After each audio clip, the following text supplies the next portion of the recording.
Morning folks, a nice miserable Saturday morning. Things doing well in here. That's going okay. I've definitely got to get a spray bar for the top of that because it tends to come out on one side, and I'm going to get some stainless steel to go underneath. That'll be 3 inches by 3 inches by 3 inches with a lip on the end to go under both sides to catch any runoff, because it's obviously tracking along. But that's doing really well. They're doing really well. I've had a little bit of a feed this morning. They're looking happy enough in there. So today's job is cleaning this out. Now, I've been meaning to do this for a while, but I was waiting until they arrived. So I've got some new sponges. Got a bit of Costia in here, so I'm just giving them a light PP as drop the water down, and they'd have excuse me, a light PP. Costia is an absolute pain in the backside on fry, and again, I don't know how you get it in a closed system, but there you go. It's obviously been floating about somewhere, not bothered anything else, but the fry have picked it up, and I've lost 3. So very difficult to scrape fry and what have you, and try and diagnose issues, but I think we've managed to get on top of it, so they'll be fine anyway. So we've got our new sponges to go on. We've got some of the Evolution Aqua Pure Starch Gel. Not normally a big fan of those, but it's one of the better ones definitely, and it stinks like it's got bacteria in it. If anybody's ever had that and smelt it, it's horrible. So we're going to whack that in. But this was really one of the things I wanted to show you about these pressure filters and how they are really good, but you have got to maintain them. You can't just turn them on a clean and forget about it. So they're the bio balls that sit at the bottom. They're going to get hosed off. This has all had the PP run through it as well, so this is all going to get hosed down. I've hosed down the inside of the bin, which is really just a plastic bin, so that's all nice and clean. As you can see, the brushes are starting to fall apart, which they do over a period of time. Now this has been cleaned, this has been on a clean, and you can see still, certainly around the bottom, bits of old food that have been pulled in, fish poo and everything else. Now if you just run that on a clean, you'll see all the dirty water come out of the pipe, and it's great. You think, oh, there you go, the water's now running clean, happy days, but all it does is it squashes these sponges in. So inside here is a mechanism. I don't think you can see it in there, but basically there's an arm there. There you go, and it pulls across a bar that comes down, which is just 3 plastic bits that stick out, and it just squashes the sponges to clean them, and it does it well. It cleans them off.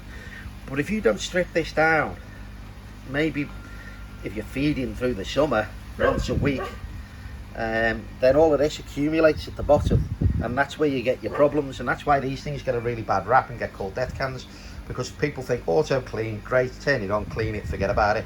Not the case, absolutely not the case. They're dead easy to take apart. It's just a thing like this, clips at the top, and that just sits inside the top of the bucket there. Really easy to take apart, and then all we've got to do is unscrew this at the bottom here. This piece here just unscrews, and then there you go, heavy plastic thread on there. Okay, that just unscrews out of there. Take that off, take the sponges off, and we'll get them changed over, get it all cleaned up, and we'll sort it out. This is also why it's important to match the pump with the size of filter, because as you can see there's veins in there, so when the water comes through, the water's coming through and it agitates the bio balls.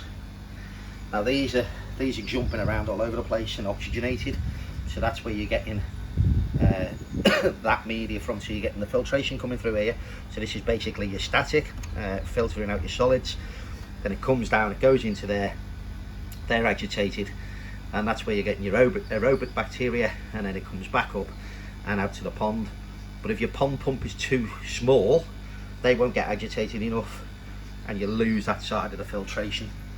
So they are good, but you've got to use them properly.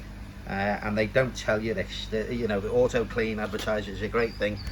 This has had an auto clean just before I took it apart, and look at the amount of shite around the bottom there, pardon my French, but that's exactly what it is. Bits of old food and all kinds of stuff in there. So we're going to strip this down. We've got that off. We'll take the bottom off. They just slide off. We'll video that when I've got it apart. So catch you back in a sec. Okay, so we've unscrewed that from the bottom, as I showed you before. So just pop that over there out of the way. And then you've got this single screw. This is pretty much free to move now, but you just got to get this screw out of here. And that's weird doing it through the camera lens.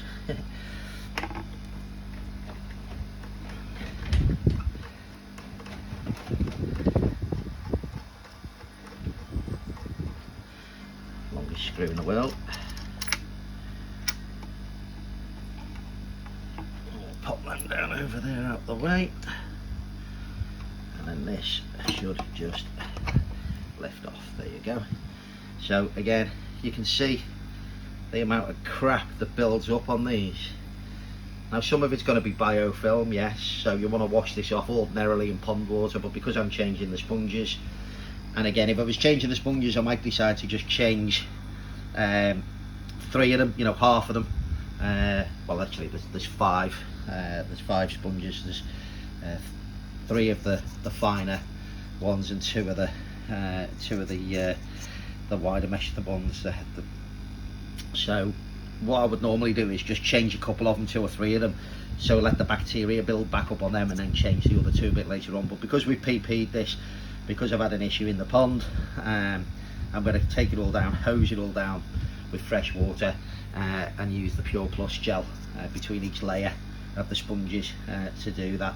But again, you know, without taking this off, which isn't it's a 5-minute job, but if you don't do it and you just use these things as an auto cleaner, you're going to ask for trouble. So, you know, it's mad, but the amount of garbage that builds up in the nooks and crannies on these things is crazy. So we'll get that outside there. I hosed out the bio ball bit, which just drops into the bottom there. This does come apart. You can twist that, you take the balls out. Obviously you can't put any other media in there, certainly not K1 or anything, because the holes here are too big and will all flow out. So these bio balls are great for the purposes of the exercise for this thing anyway. So this is what I was talking about before. This is what engages. This rotates round. There's the 4 veins, sorry, this is what rotates round. It locks on, it turns this, and it squeezes against these veins here to push out the rubbish. A better angle there. So as it rotates round, it squashes the sponges in and it pushes out all the crap, and it does. It's great, you know, it's just like rinsing it out with your hand. Does a perfect job, but like I say, the problem is when it gets in around the bottom and stuck in the nooks and crannies, and that's where you get your issues from. So we shall, and obviously over a period of time, these turning against that's really stiff, really hard plastic. It starts to damage the sponges, and you can see that down the side there where the sponges have been worn away. So good opportunity to get them changed. Just when you take it apart and cleaning it, you can see these have all been bitten when you compare it to that. Nice and clean. So we'll get this apart, get them off, take the sponges out, show you how to change one of them. Won't do them all because it'll be dull as ditch water. We'll get it all back together. Like I say, I'm going to put a squeeze of the Pure Gel between each layer of the sponges to give us a head start on getting the filtration back up, and I'll put a drop in the bottom of there as well. So as you can see, these just pull off, these just slide off. The sponge sits inside this clip, and again you can see all the rubbish in there. So it's all right for staying on top of doing your autos, but look at the amount of garbage that builds up in between them. Absolutely diabolical.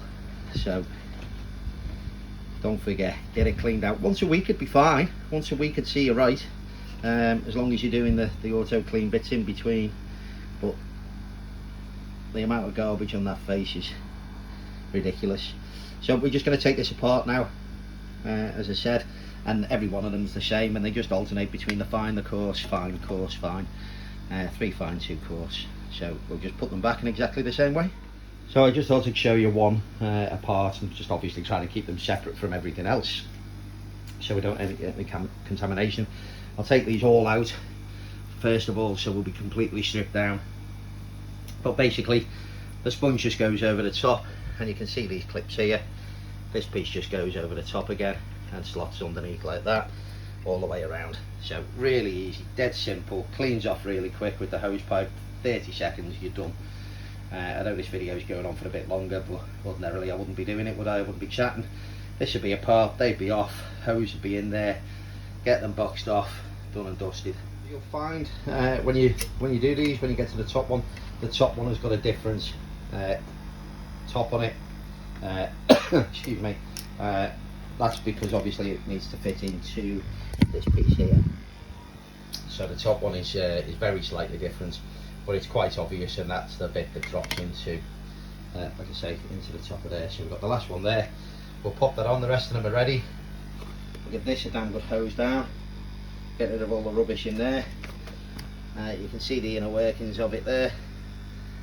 UV is in this sleeve here, so the water comes in through the filter media, through the sponges, through the bio balls, and then back out again to the pond via the return there.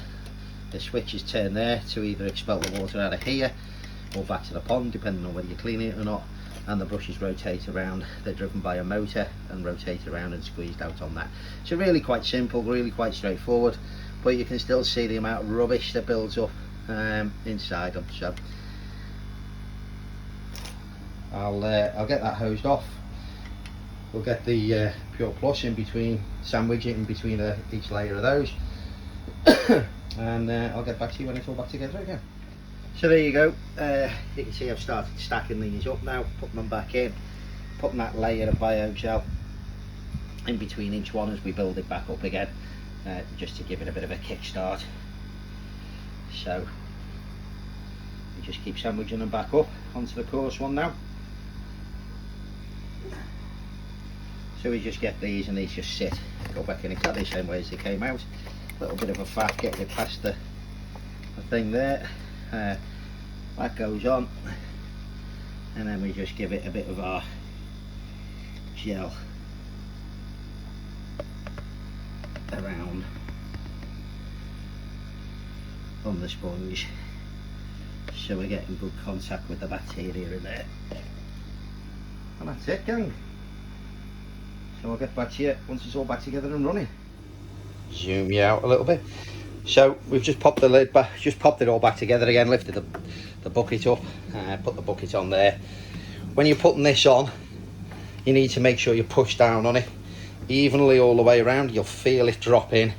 There is a rubber ring inside there to seal it, but these are a pressure filter, so they are under pressure, as it says. You can run these below ground. They don't have to be. I've just got this set for the return, but you can run these well below the level of the pond, as it is a pressure filter. Would I recommend them? And then we just put the clamp on there. That's the clamp that holds it together, so I'll do that in a second. Would I recommend them for a koi pond? No.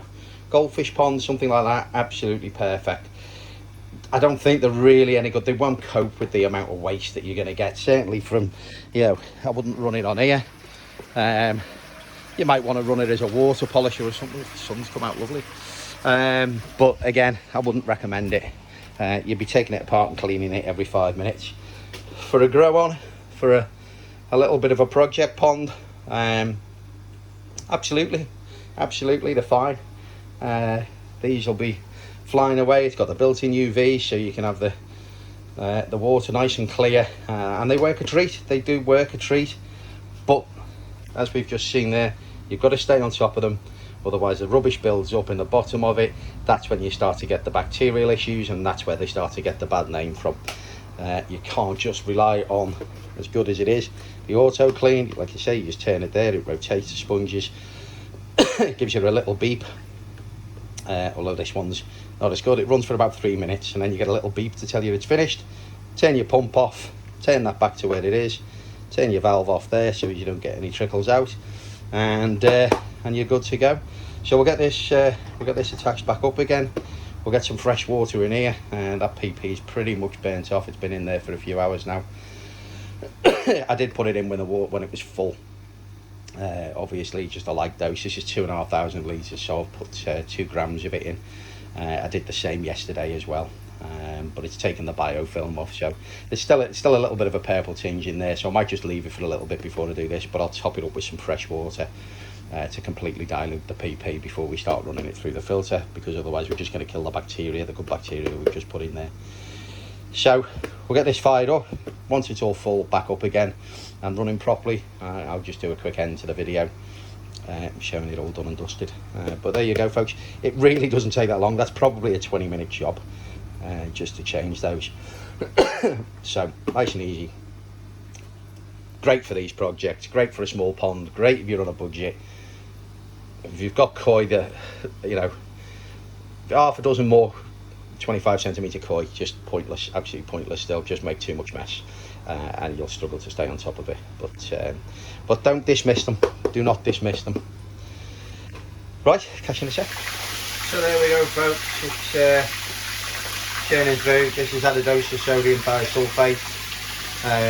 1 to dechlorinate the water that's going in, and 2 to neutralise the PP that's in there. So that's just the brown water now. So that will dilute down as it goes on. It will take a day or 2 to clear. No leaks on here, thankfully. That's all running well. Always get a little drip off this when I first put it back on again.